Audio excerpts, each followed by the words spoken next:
Vaccinated every day, COVID is fading. So pent-up demand to experience the natural beauty of our beaches is going to mean packed beaches over this holiday weekend. We have increased our staffing considerably. We've brought police officers from throughout the city to come out here and work our beaches. But Wall says police simply want everyone to have a good, safe time. He says that starts by getting here nice and early. But getting here early means more than finding a primo place on the sand. You won't even see the beach if you can't find a place to park, and these lots will fill up very early. These parking lots are only so big. Once they're full, there's no more parking. So bring your patience. Other things to keep in mind: no drinking alcohol or smoking on San Diego beaches. If you're going to build a fire, it has to be in one of the fire pits. And whatever you bring in, either dispose of properly or take it with you.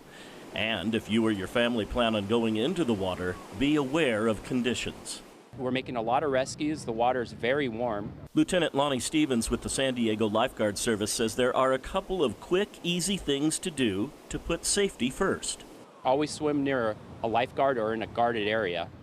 Check in with the lifeguards when you get here. We'll give you those best areas to swim. If you're going to drive a motorized boat and you're under 40, you need to have a boating card. Info on how to find one is at CaliforniaBoaterCard.com. And of course, no drinking while driving a boat. It's really all about shared responsibility, everyone doing their part to make the unofficial start of summer 2021 a moment to enjoy some great times at the beach, to make memories that will last a lifetime. John Carroll, KPBS News. And big events will be returning this summer, including the biggest fireworks show of them all. The Port of San Diego says the Big Bay Boom will return this 4th of July. This will be the 20th year for the event, which draws well over 100,000 people to San Diego Bay and the surrounding neighborhoods. Some of the best views can be found at Shelter Island, Harbor Island, Spanish Landing, the Embarcadero, Cesar Chavez Park, as well as Coronado Tidelands Park. You'll see a lot of people dining outdoors this weekend. It's part of a pandemic life that the city wants to keep around, even if it means sacrificing some parking. KPBS Metro reporter Andrew Bowen takes a look at this new layer to the long-running argument over how to use our streets. So this was a parking space prior to the pandemic. A lot of our employees parked here. Tammy Peel walks me through the patio dining space at her North Park restaurant, One Door North. Once we closed, indoor dining, we decided to make this an outdoor space for people to enjoy, and we could continue to be open. This lot used to provide 12 parking spaces for employees' cars. Now it can accommodate up to 80 paying customers. Peel also put tables and chairs on 4 street parking spaces. She says without converting parking to dining space, she likely would have gone out of business. And we really wanted to do everything that we could to keep our employees employed. And this allowed us to limp along so that we could continue our business, as things began to open up even more. Parking is a sensitive subject in North Park. In 2019, the city proposed removing street parking to create protected bike lanes.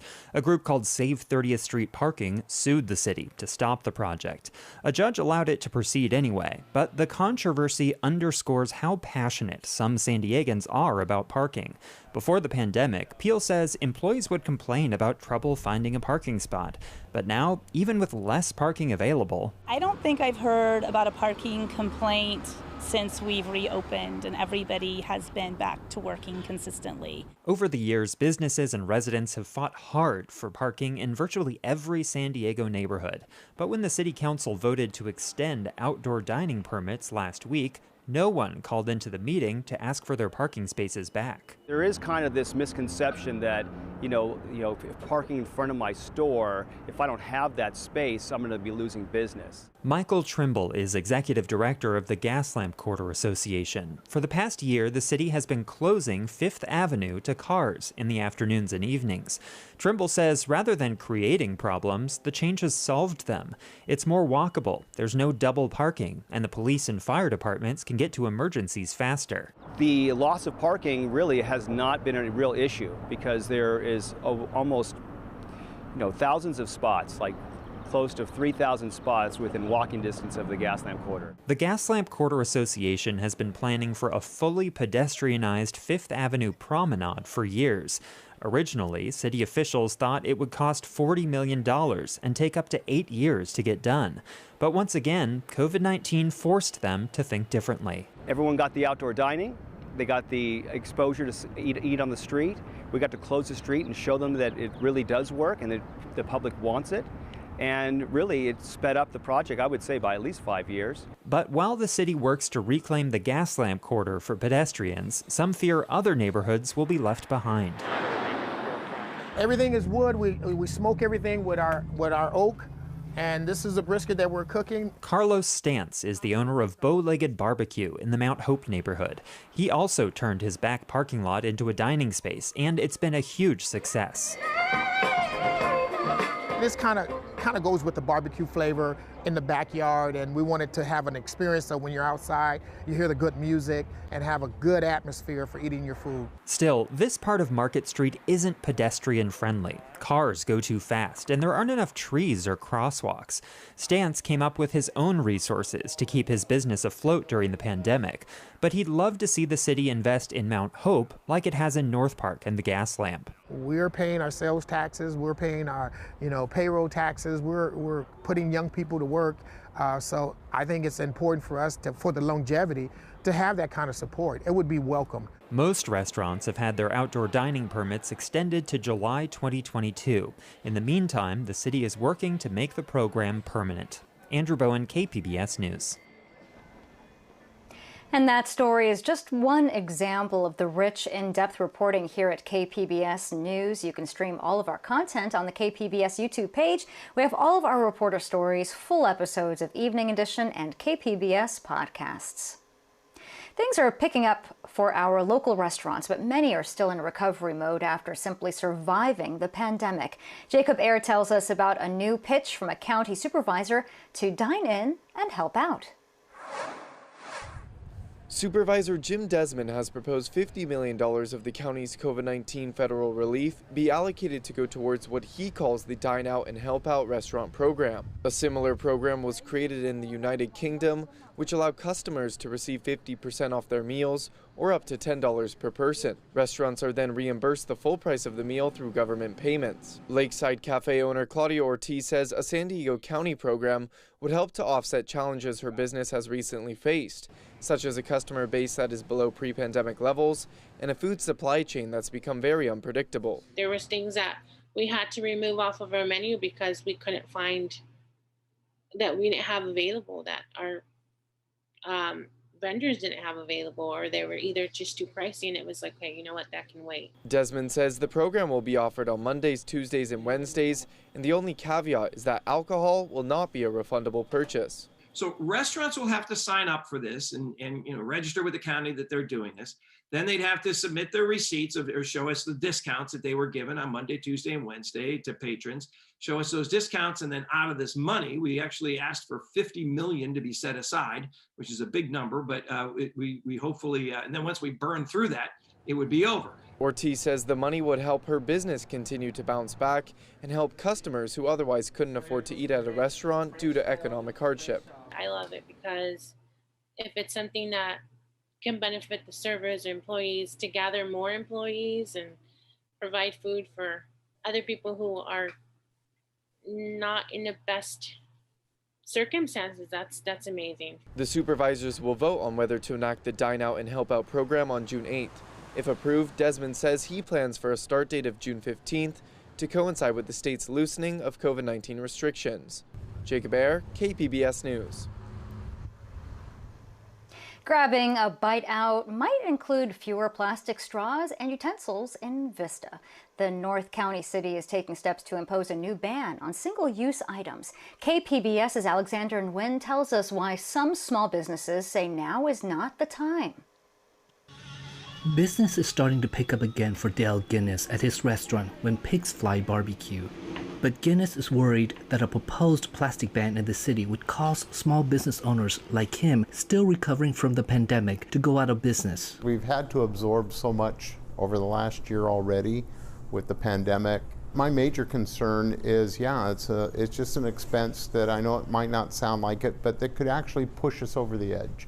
That's a concern that Vista Council member Karina Contreras says the City Council takes very seriously. But she thinks now is the time for businesses to become environmentally friendly. The market has really provided to businesses new ways of doing takeout, right? Where polystyrene is not the only product out there in the market to address takeout needs. Under the proposal brought forth by Contreras, Vista would require businesses to offer plastic utensils and straws only upon request starting this summer. The ban on polystyrene or styrofoam would go into effect July 2023. Councilmember John Franklin says he thinks the city should provide a waiver for small businesses still recovering from the pandemic. I think it's important that we have a strong marriage of environmentally conscious policies and real effort to reduce post-consumer waste, while at the same time, we don't level large unintended taxes on small business people. In a compromise, the City Council orders staff to develop a hardship policy and bring it for consideration at the June City Council meeting. In Vista, Alexander Nguyen, KPBS News. At one point this week, San Diego County reported less than 100 local hospitalizations for COVID-19. That is a big milestone for getting the virus under control. And now there's a new incentive for people to get vaccinated. KPBS reporter Matt Hoffman tells us about the cash that's up for grabs. We got to finish the job. In a push to vaccinate as many people as possible before the state reopens on June 15th, California is giving away more than $100 million to those who roll up their sleeves. These are real incentives. These are an opportunity to say thank you. Governor Newsom says $50 gift cards will be given out with every full vaccination up to $2 million. So if a family of 5 gets vaccinated, that's $250. The most significant incentive program in the United States of America. We're putting aside more resources than any other state in America, and we're making available the largest prizes of any state in America. Newsom says California has delivered more vaccinations than any other state in all but 5 nations, but we're not at herd immunity yet, and demand has been slipping lately. If we continue down this path and this trend, we're not going to get where all of us need to be, and that is north of 70%. In addition to the $50 gift cards for people getting vaccinated right now, there will also be 30 state residents who win $50,000 in drawings, and 10 Californians will win $1.5 million each. And then we have some ideas. Don't ask me because I'm not prepared to tell you, but we have more ideas coming after June 15th. Your odds of winning the state Powerball lottery are nearly 300 million to 1, but this vaccine lottery pool gives people much better odds. So will the incentives work? The governor thinks so and says it's a good use of public dollars. The cost of not getting vaccinated is exponentially, incalculably higher. In San Diego County, officials say we're nearly 3/4 of the way to herd immunity, and more mobile sites like this one at the airport are popping up all in an effort to make it easier for people to get vaccinated. We're here to vaccinate employees or the general public, whoever is ready and willing for a vaccine. The airport reached out to the county to set up this one-day event, and mobile units are heading out to different locations every day. That may be businesses, churches, schools, nonprofits, you name it. Whoever invites us, we're happy to get there. People who get their shots are automatically entered to win the state's cash prizes, even those vaccinated before today's announcement. And just like the lottery winners of the big cash prizes, winners can choose to stay anonymous. Matt Hoffman, KPBS News.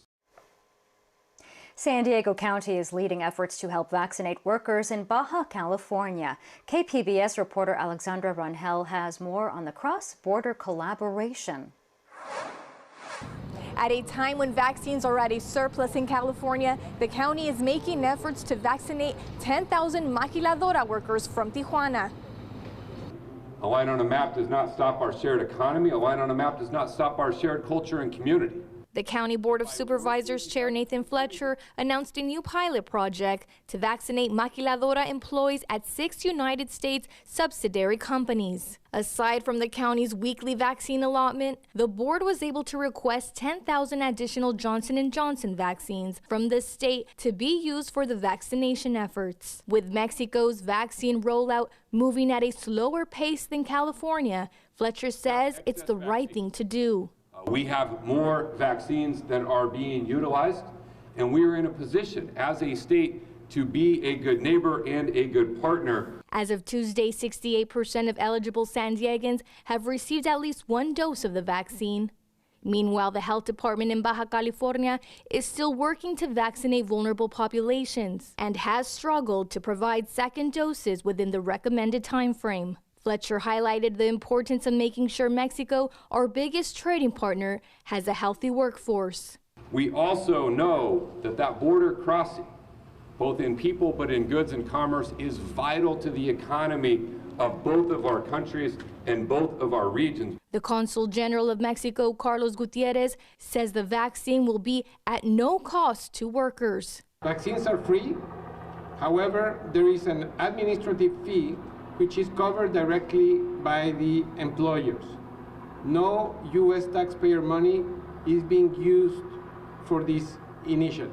UC San Diego Health will be vaccinating about 1,500 maquiladora workers each day at a mobile clinic site in San Isidro.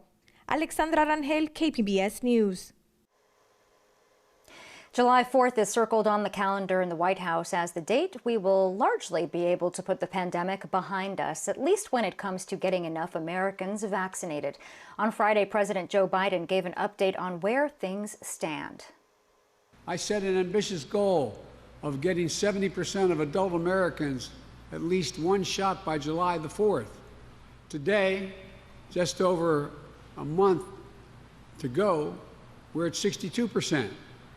10 states have already reached the 70% milestone. KPBS is tracking the progress in reaching our local vaccination goals. We're also updating a map of all the local vaccination sites. It's easy to find. Just go to kpbs.org and then click on the vaccines link on our homepage. $300 million is coming to San Diego from the federal government to help us fill the economic hole left by the pandemic.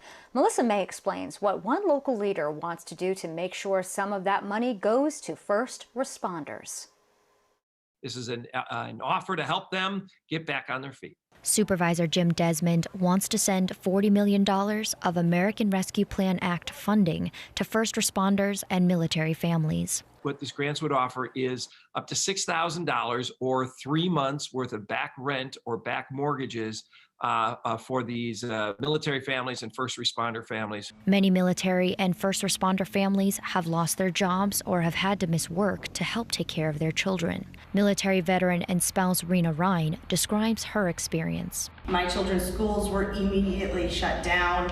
Our businesses reduced their hours, workers were sent home, and the shelves in the grocery stores were empty. She had to take care of her 5 children alone when her husband received orders to respond to the COVID outbreak on the USS Roosevelt. As I helped my family and my children adjust to this new life of social distancing and distance learning. It's very important. They're the ones that are willing to put their lives on the lines for us. And you know, they're the ones that, you know, when a fire is burning, they don't run away from it, or they run to it. And so when we had this COVID experience, they're the ones that ran out ahead and tried to, you know, make it all safe for the rest of us. And so we owe them a bit of gratitude. Both Desmond and Supervisor Nathan Fletcher are military veterans. They're near and dear to our hearts, and we understand the hardships that those families face, and the fact that they have to pick up and move as often as they do. And then when they do, you know, San Diego's not a cheap place to live. Under Desmond's proposal, funds would be paid to the landlord or mortgage lender in the form of a grant by San Diego County. The proposal goes to the Board of Supervisors on June 8th. Melissa May, KPBS News. A Southern California family wants to know why their loved one died from COVID while serving in a prison sentence. iNews Source investigative reporter Jill Castellano is looking into the first wrongful death claim involving Donovan State Prison and COVID-19. Martinez was an inmate at Donovan Prison in San Diego when he died from COVID-19 in January. Now, his wife and 3 children are taking steps to sue the state for its role in his death.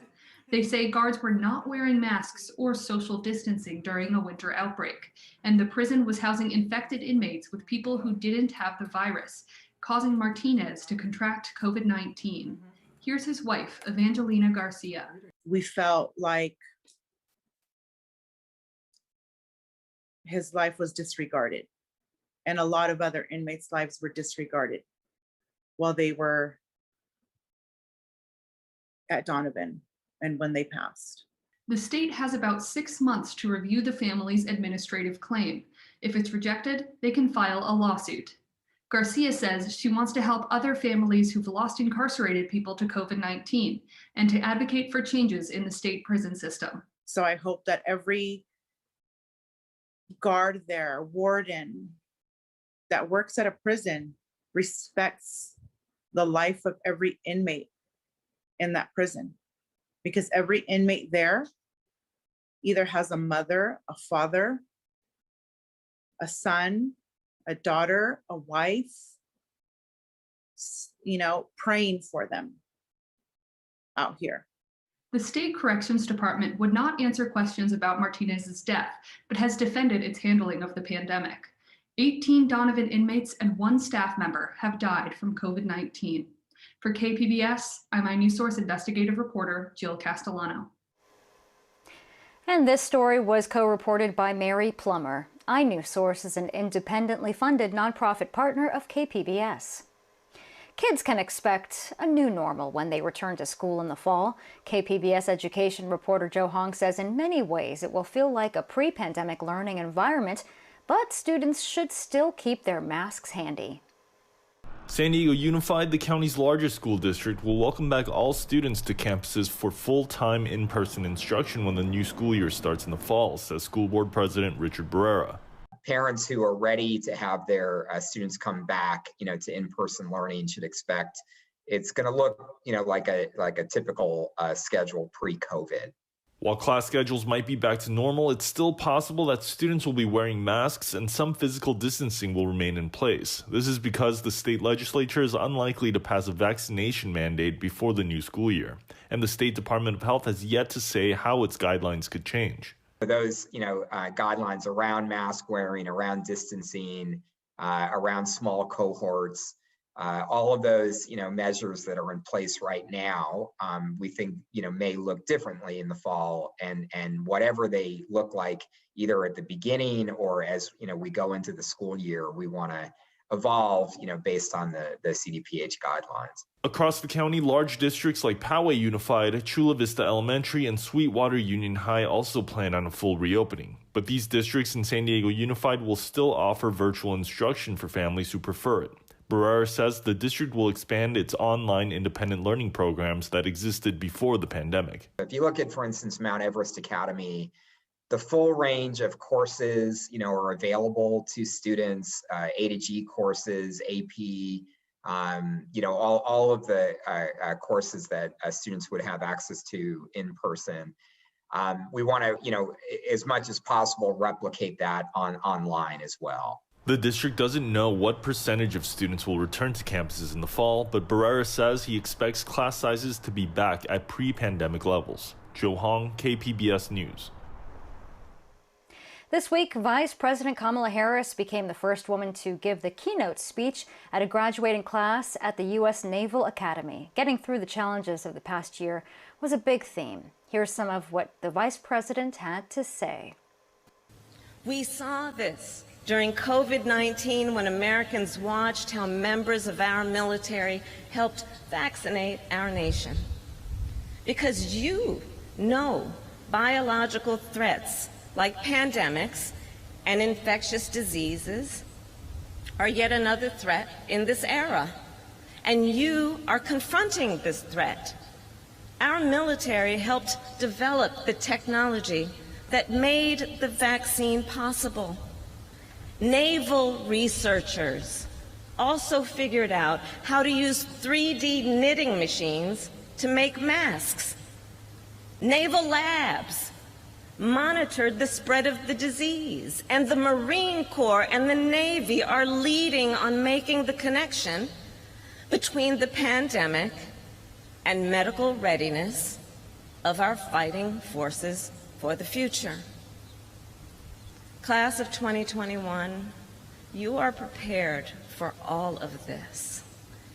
You are prepared for any threat, and you are prepared for this new era. And it's also been a week of well-deserved celebration for the Aztecs, and for some it was long overdue. Thousands of SDSU students got their degrees with in-person commencement events at Petco Park. The various schools staggered their events to allow plenty of space. The class of 2021 who spent more than a year in remote learning were joined by the class of 2020 who had their events canceled last year.